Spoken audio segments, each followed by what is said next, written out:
এখন একটি pillow design করে দেখাবো। প্রথমে একটা প্ল্যান নিব এবং প্ল্যানের সেগমেন্ট 1 করে দেব, লেন্থ সেগমেন্ট 1 এবং ওয়াইড সেগমেন্ট 1 করে দেব।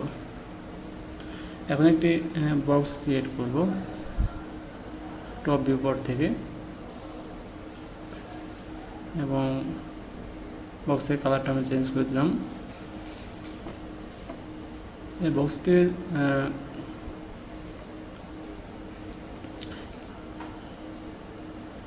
মডিফাই থেকে আমরা বক্সের লেন্থ 40 সেন্টিমিটার করে দেব এবং ওয়াইড 70 সেন্টিমিটার এবং এই বক্সটির হাইট 1 সেন্টিমিটার করে দেব এবং সেগমেন্ট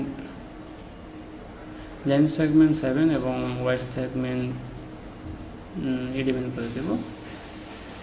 এখন যে কাজটি করতে হবে, এটাকে আমরা ক্লথ মডিফাইয়ের মাধ্যমে একটি পিলো তৈরি করব। তার জন্য মডিফাই প্যানেল থেকে ক্লথ অপশনে যাব, মডিফাই থেকে মডিফাই প্যানেলে যাওয়ার পর সি প্রেস করার পর ক্লথে যাব। এখন এখান থেকে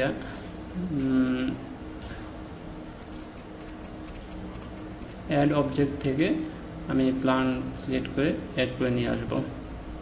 এখন বক্সটিকে আমরা ক্লোথ করব, তার জন্য বক্সের অবস্থা ক্লোথে যাওয়ার পর আমরা যে ফেব্রিক টাইপ দিয়ে দিলাম এবং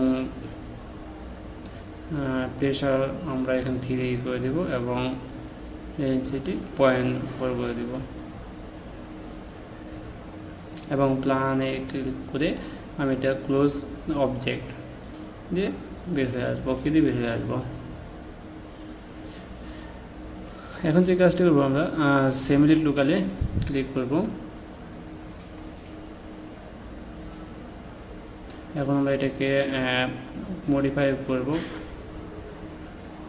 তার জন্য এডিটেবল পলি থেকে আমি পলিগনের সিলেক্ট অবস্থায় যে কোনো একটা পয়েন্ট সিলেক্ট করার পর শিফট চেপে আরেকটি পয়েন্টে ক্লিক করলে পুরাটা সিলেক্ট হয়ে যাবে।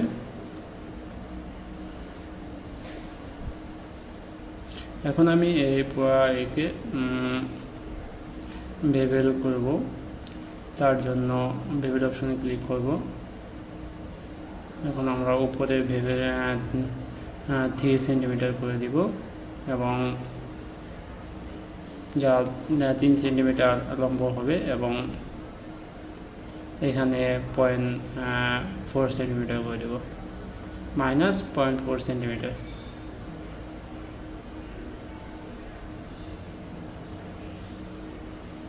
-0.4 মাইনাস দিয়ে দিব।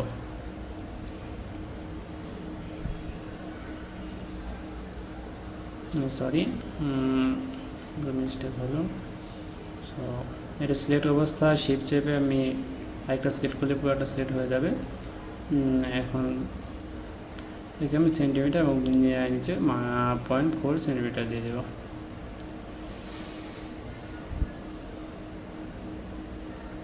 এই অবস্থায় আমি নিচে প্ল্যানটিকে ডিলিট করে দিলাম। এখন এই কর্নারগুলোকে একটু আমি স্মুথ একসাথে জয়েন করার জন্য কর্নারের এজে ক্লিক করে সিলেক্ট অবস্থা ঠিক এইভাবে আমি নিচে মেক পয়েন্ট থেকে এক্সে ক্লিক করব এবং ওয়াই ক্লিক করব। ঠিক এইভাবে 4টি কর্নারকেই আমরা ঠিক করে বসিয়ে দিব। তার জন্য এর যে ক্লিক করব প্রতিটা কর্নারে এবং এক্স এবং ওয়াই ক্লিক করব, এটা ঠিক আগে বসে যাবে। এখন এই কর্নারটিকে করব, সেগমেন্টে ক্লিক করলাম এক্স এবং ওয়াই।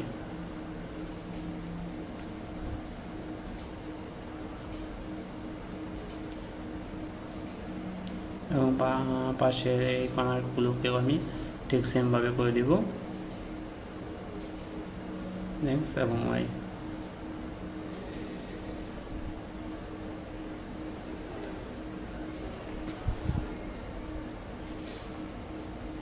এখন আমাকে যে কাজটি করতে হবে, ভার্টেক্স পয়েন্ট থেকে টপ ভিউ থেকে আমি এই কর্নারগুলো একটু লেন্থ করে দেবো, লম্বা করে দেবো।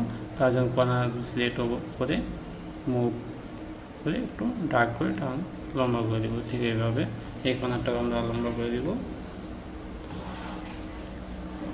এবং ঠিক এই কর্নারগুলোকে লম্বা করে দেব।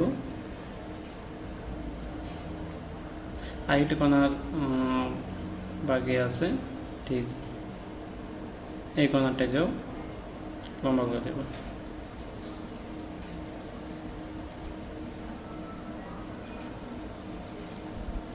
এমন অবস্থায় এই কর্নারগুলোকে আমরা একটু যে পিলুর যে গ্লোসি ভাবটা আনার জন্য এগুলোকে আমরা একটু মুভ করে লম্বা করে দেবো ভার্টেক্স পয়েন্টগুলো ধরে।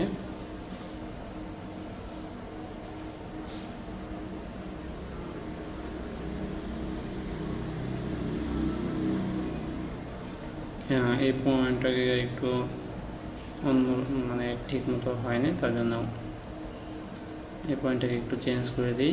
ভার্টেক্সে সিলেক্ট অবস্থা এই কর্নারটাকে মুভ করে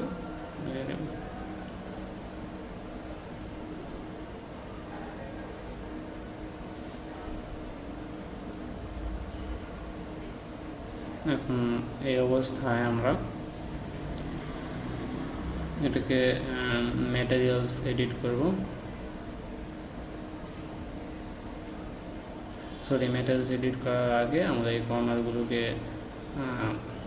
স্মুথ ভাব আনার জন্য দুইটা কর্নার পয়েন্ট ভার্টেক্স সিলেক্ট করে কানেক্ট ক্লিক করব এবং ভিতর থেকে আরেকটা এজ হয়ে যাবে। ঠিক এইভাবে দুইটা পয়েন্ট ক্লিক করার পর কানেক্টে ক্লিক করব। ঠিক এই পাশেগুলো একইভাবে ভার্টেক্সে ক্লিক করব এবং কানেক্টে ক্লিক করব। আরেক পাশ বাকি আছে, ঠিক এই পয়েন্টটাকেও ভার্টেক্সে ক্লিক করে কানেক্ট করে দেব এবং বিপরীত পাশেও সেমভাবে কানেক্ট করে দেব। দুইটা পয়েন্ট ক্লিক করে আমরা কানেক্টে ক্লিক করলেই ঠিক এইরকম একটি এজ সিলেক্ট হয়ে যাবে। ঠিক এইভাবে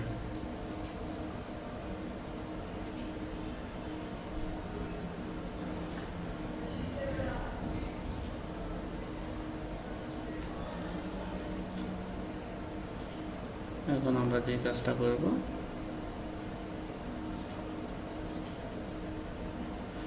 স্মুথ করে দেখবো এটা কেমন হয়েছে। ট্রাবল মডিফাই দিয়ে ট্রাবল স্মুথ করলে দেখতে পাবো। তো আমাদের কর্নারগুলো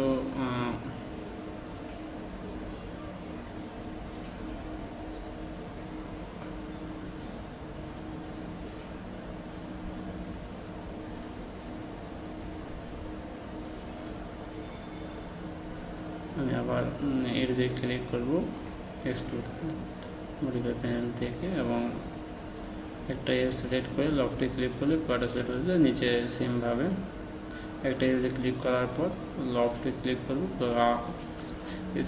এজটাই সিলেক্ট হয়ে যাবে। এখন এই অবস্থায় এটাকে আমি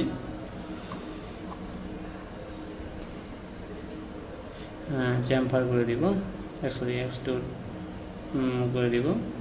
এক্সট্রুড 1 উপরে আমি 1 সেন্টিমিটার করে দেবো এবং নিচেও 1 সেন্টিমিটার করে দেবো।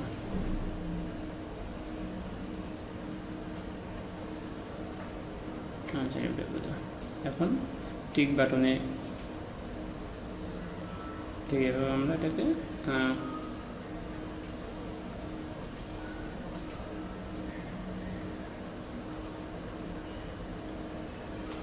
টিক বাটনে ক্লিক করব। এখন আবার এই এজটাকে ক্লিক করে লফটে ক্লিক করব। ঠিক উপরে লক আছে, হ্যাঁ এই লক ক্লিক করে পুরোটা সিলেক্ট হয়ে যাবে। এখন আমি এটাকে চ্যাম্পার করে দেব। চ্যাম্পারে ক্লিক করব। রীতিমতো এখানে আমরা 0.0 এখানে আমরা 0.05 করে দেব, জমানি থাকবে।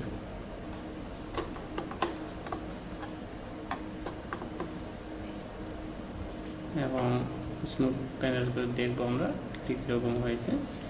এখন আমাদের যে কাজটা বাকি আছে তা হলো ম্যাটেরিয়ালস এডিট করা এবং রেন্ডারিং দেওয়া। টেক্সচার সেটা নিয়ে আসবো। তার জন্য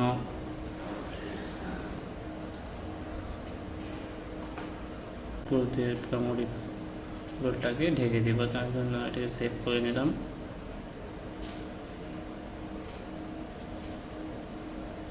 এখন আমি ম্যাটেরিয়ালস ব্রাউজার থেকে যেকোনো একটা সিলেক্ট অবস্থা স্ট্যান্ডার্ড বাটনে ক্লিক করব এবং ভিড়ে মেটাল সিলেক্ট করে দেব। নিচে ডিফল্ট অপশন থেকে বিটমেট সিলেক্ট করব। বিটমেট থেকে আমি যে পিকচারটা নিয়েছিলাম তা সিলেক্ট করে দেব। এই পিকচারটাকে গ্লোসি ভাব আনার জন্য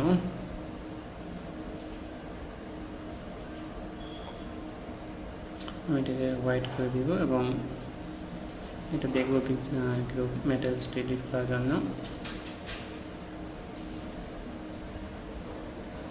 এবং এখানে 0.75 করে দিব এবং নিচেও 0.75 করে দিব। এখন নিচে ম্যাপ থেকে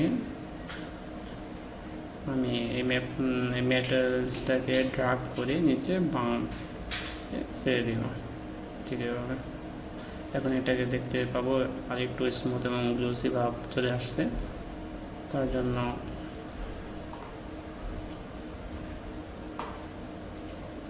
এটাকে একটু হোয়াইট সাদা করে দেব। এখন যে কাজটা করব আমরা এটা ওকে দিয়ে দেব। এখন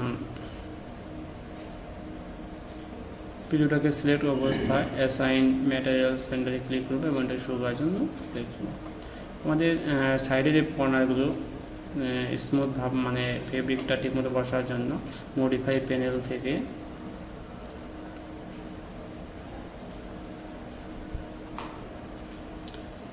UVWMAP ক্লিক করব এবং বক্সে সিলেক্ট করে দেব। ঠিক এইরকম। আর এখন এই হয়ে গেল আমাদের। এটাকে আমি রেন্ডারিং দেওয়ার জন্য রেন্ডারিং দেওয়ার জন্য আমরা সাইজটা ঠিক করে নিলাম। এটা ইচ্ছে মতো আমি বড় ছোটো করতে পারবো এবং থিকনেস দিতে পারবো। ঠিক এভাবে বড় স্কেল অপশনের মাধ্যমে এটাকে আমি বড় করতে পারবো। ঠিক এইভাবে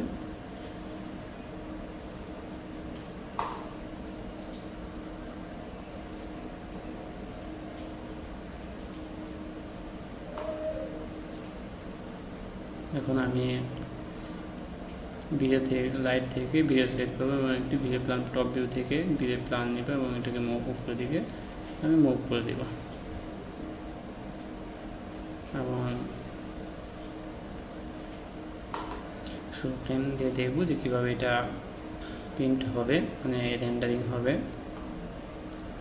এমন অবস্থায় লাইট থেকে স্ট্যান্ড থেকে ভিডিও সিলেক্ট করে ভিডিও প্ল্যানে ক্লিক করব এবং এটার কালার হোয়াইট করে দেব। এখন আমি রেন্ডার দিলেই দেখতে পাবো ঠিক এরকম।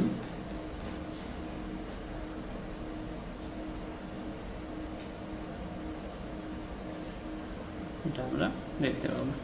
তো আজকের মতো এই পর্যন্তই এবং এই পিকচারটাকে আমরা সেভ করে দেব।